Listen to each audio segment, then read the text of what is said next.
I genuinely think when I say this, it is validated by the copious amount of young individuals online trying to ascend themselves into a greater appearance, or a better look. We call this looksmaxxing, and it has infested the internet over the past couple of months, which seemingly taken the internet by swarm because of people like Clavicular and other dudes trying to preach about looksmaxxing, which generally I think is a great idea. If you're telling a guy, hey, you're generally going to live a better life if you look better, it's not necessarily wrong. The halo effect is very well studied and a real thing, but generally looking better doesn't take much beyond taking care of your skin, washing your sheets every now and then, taking a decent shower, you know, the basic shit, right? Like losing some weight. This makes you look pretty damn good. But going beyond that and bone smashing, taking experimental drugs and doing all sorts of wild things to achieve a certain look is where it gets into the fray. But it has spread into the crevices so far now that we have people like this promoting courses.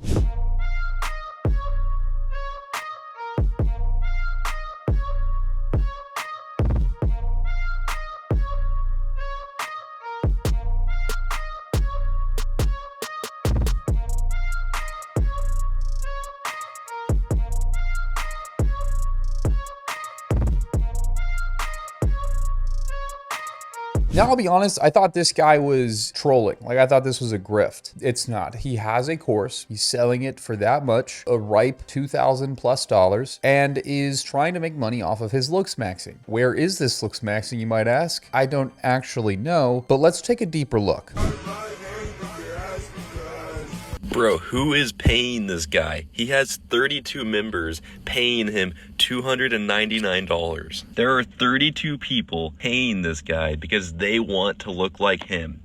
How does that make any sense, dude? So yeah, he increased the prices from what looks like to have been $299 to $2,000. I think he was probably getting some semblance of success. I don't really know for sure, but the man is definitely a loony. He's definitely losing it, and he's following suit. I think he's trying to rage bait, and he's doing a damn good job, but also I do believe that a lot of him believes he is looksmaxxing in some capacity. And a lot of the times he's talking shit about Clavicular, like this video where he's basically talking shit about taking roids and acknowledging him as the primal superior. Kneel before me. I don't know about primal or superior, but it's an interesting take. I think the most useful comment on this post is actually drop the hammer, little bro. Start using some CeraVe and an actual haircut and stop scamming and dressing like a school shooter because you'll actually improve. Man's got a point, all right? He's got a point. Like a good, just styling this hair differently would work so good. Right now we're looking at like a Temu Michael Jackson kind of haircut, but if we really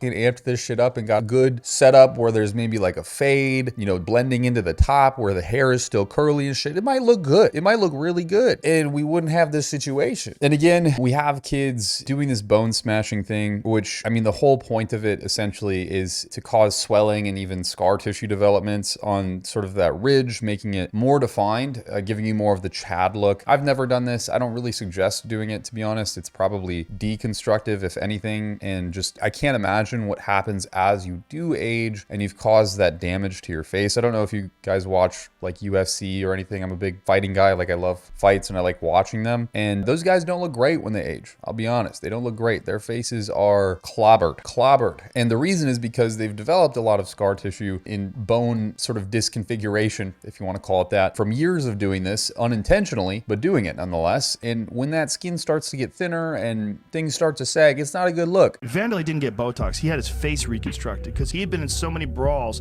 His nose had completely flattened where he couldn't breathe out of it, and he had so much scar tissue over his eyes that his eyes were drooping down. So they took a chunk of his rib and rebuilt his nose, and he had his nose built big. And then he had all the scar tissue removed from his eyebrows and then pulled back. He was a normal, actually pretty good looking guy, like regular good looking guy. Now look at that picture up there with the tattoos on the shoulders. That's after the facial reconstruction is settled in. They didn't really make him look like Vanderlei. The problem here is most of the kids doing this shit are young. are very, very young. And one commenter here calls it out. He says, brother, how old are you? I didn't look like my current self till I was 28. It takes a while to bulk up, clear your skin, find the right hairstyle. Just sucks to see so many young people hurting themselves. I get wanting to look better, bro. I really do. And if it's all for the clicks, you got me. But if you need to talk to someone, just reach out, playa. I couldn't agree more. Man, when I was 19, I thought I looked good. I didn't know what the hell I was doing. I was wearing orange skinny jeans, Osiris's. Like, I thought I was the shit. I really didn't find my look until I got on steroids. My face was all puffy. Like, I was really jacked. That was great. But until I came off and I was like taking time to invest in my own personal care, not just blast myself full of steroids, I didn't find myself until I was about 27, 28. And I'm currently 28. And I feel like now I look better than I did at 25, 24, 26 because I actually know kind of my style and how to configure myself when I go out. It's less about that immediacy of looking good now and more about figuring who you are as soon as possible, which takes time, and also maturation, like literal physiological maturation, like getting older as an individual. When you do this stuff at such a young age, which I don't know how old this guy is, maybe 20, maybe 19, something like that, you're superseding what you're going to look like in 20 years, right? Like what happens when you're in your mid 30s to late 30s? You're going to look like chopped liver, brother. And that's not a great setup, especially someone like Clavicular. He's basically, taking androgens to quicken his maturation to make himself look older at a younger age. A lot of people are shocked when I say Clavicular started doing this when he was 18. He's now 19. He looks like he's late 20s or early 30s more than he does a 19-year-old. And the reason for that is because he did all of these things to almost self-maturate and make himself look older. Now, big brain here for a second. Take that, put it 10 years down a timeline. What happens? I don't know. We have yet to see because this is, again, something that has swarmed the internet over the past couple of months. But I would imagine it's probably not the best look. But as they say, live fast, die young, or something like that. YOLO!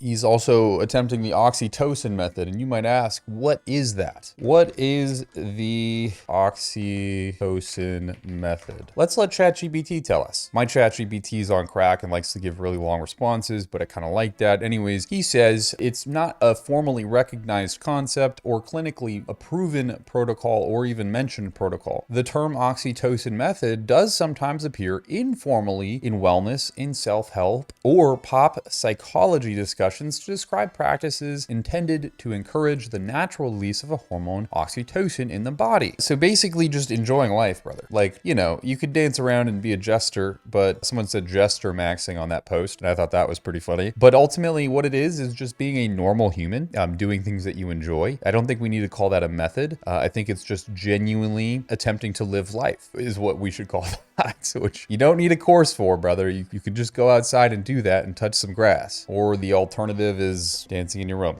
at night in the dark by yourself. You could go get friends. I'm just saying, you could do that. And here we see a little sneak peek of his course. He's got a bone growth guide, a hollow cheek guide, an eye area guide, a coloring guide, which that's interesting. Very, very interesting. I think what we need is a go to the gym guide. I think what we need is basic skincare guide. I think what we need is maybe refrain from posting yourself all over social media as a stunt guide. I think we need a how to get friends guide. Maybe that one helps. And you see a video like this one, and you see this so often where Looksmaxxers will do this thing where they take their jaw and they go like this. They go like this. You know what I mean? And they project it forward. And they call that Looksmaxxing. And the reality is they're just moving their jaw forward. And that's supposed to give you a Chad jaw. And people have asked me, actually. People have asked me, how do you get a jawline like that? It's a really simple answer. It doesn't take bone smashing. It doesn't take any crazy surgeries. You don't need double jaw surgery. Okay, you don't need that. Surprise. What you probably need, in all honesty, is to lose some weight. Get some fat off your body. Go to the gym, start eating some good foods, higher protein, lower fats, maybe ideally, just kind of sort of eat some carbohydrates around your workout. Call her good. And then you can get a jaw like this. You know what I mean? Look, I'm no Looksmaxxer. A lot of you don't follow me on Instagram, but check this shit out, okay? I have abs like year round, bro. Just like this, okay? Not trying to flex or anything. Ooh, No! But I'm just saying, like, if you want these features, the easiest possible answer is usually the best one, and it's just to lose weight. Yeah, I don't really have anything to help this guy. I mean, he seems very convicted on his path, and that is what it is, man. Good for him. But I would say this. I don't think it's a bad thing. I'm not trying to dog on anybody too much here. I don't think it's a bad thing to post on the internet. In fact, I encourage all of you, start a YouTube channel, start an Instagram, go do crazy things, because probably 1 in 5 of you, 1 in 6 of you can actually do really well on social media, and you just aren't posting. And you should never fear what you don't know, because ultimately we're all going to die. We're all going to be forgotten. Post that content, bro. Post that. Get your bag online. Like, try to do your thing. I think that's a good thing generally. It just sucks to see where you have these sort of young individuals really tainting their minds. Look, I was in a crazy boat when I was young too. I was doing some wild shit. I was competing in bodybuilding. I thought that was the path. I won my natural pro card, and I say that a lot, like my PNBA pro card, when I just turned 20. But I will say also that ruined my life in a lot of ways. I lost basically all of my friends. I dedicated myself entirely to going to the gym, eating a diet, staying in, and I was in the cope that thought that that was really the best way to live. And in reality, I kind of missed out on like building massive friendships that could have lasted the rest of my life. I missed out on fundamental experiences that people would have loved to have had at that age. And instead, I dedicated myself to bodybuilding. That was my choice. It was what it was. But you kind of develop these really weird attachment styles to the things that you do. And sometimes they can take you away from the diversity of life and the enjoyment of life. And so you think that you're fixing problems when you're really creating them, because you're hollowing yourself into this hole, and it becomes so deep at a certain point that it's very, very hard to get out, and sometimes impossible. And I will stand by the fact in good faith that honestly, most people who are very interested in looksmaxing, there is some easy solutions. There is some peptides you can use. There's some good stuff like that for sure. There's advanced techniques, right? And I would be happy to explain those in another video if you guys wanted to, and dissect what those really are and what they mean. But it's not the shit that you're seeing other people do. It's really not. Some of it is they scrape on the actual effective things. I've talked about this before. Botox is a really great solution for guys who train a lot or work heavy labor jobs because you're scrunching your face so much and stuff like that. But there's all sorts of different things you can do. Moral of the story is the reality of the situation, and is if you want to look smack, the best possible choice is probably getting your ass into the gym, losing some weight, and taking care of your skin. Like, just take care, like do some self-care every once in a while. And if you don't know what that looks like, it's really simple. Just ask, if you're a guy, just ask a pretty girl next to you. Just be like, hey, can I just ask, your skin looks so nice. What do you do for skincare? I have learned more from women than I have ever learned from a man in terms of how to improve my looks by a large margin. The average gal knows more about looksmaxing than any guy on Instagram could ever tell you. Anyways, I hope you guys enjoyed the video. If you don't mind, I would love to just preach my brand right now. We have Blue Mind Boost down in the description below. Use code Coachkolton to get some discounts. We have a hair loss product. It's very effective for guys who are either using steroids and experiencing dramatic hair loss. You can apply this stuff and actually completely reduce that hair loss. Or for guys who are just generally struggling with hair loss, that is a great product. Also, to be said, that is very important. You don't need to be a guy on steroids to take this product. You could be a guy who's trying to regrow some hair, to gain some ground back, and take this product. It's a very effective one. Highly recommend it. We also have mentally boosting products. We call those nootropics. One is methylene blue on our website. Very, very, very effective. A lot of people ask me, how do I stay so sort of fluid in these videos and with everything else that I do? It is methylene blue. That is what I use almost every single day. Link is down below in the description. Helps me out, helps this channel out, and gives me lots of motivation to keep moving forward, basically. I appreciate all of you who are subscribed. A grand majority of you don't subscribe, so please throw me a subscribe if you can. It does help, and it is a stupid ask, but it really does help. And in other words, if you're struggling with your self-appearance, if you're struggling with your self-confidence, please just start investing in yourself. Like I said, the easiest answer is probably the right one. And if you're sitting in bed instead of going to the gym, if you need to wake up an hour earlier to go on a walk in the morning, like just start in the simplest possible place is probably the right answer. You know what you should be eating. Truly, you don't need a coach to tell you. I can tell you, but you don't need to. You just ask yourself, what should I be eating right now? It's probably not Dunkin' Donuts at 9 a.m. in the morning. It's probably, maybe some eggs, maybe some rice, some fruits. Be a really good choice. I'm just saying, be a really good choice. I'll catch you in the next video. This is war with the enemy. Think that it was meant to be. Living in a time where disease is on every screen. I won't let them fester me. I know most are festering. Negativity is a plague for the mentally.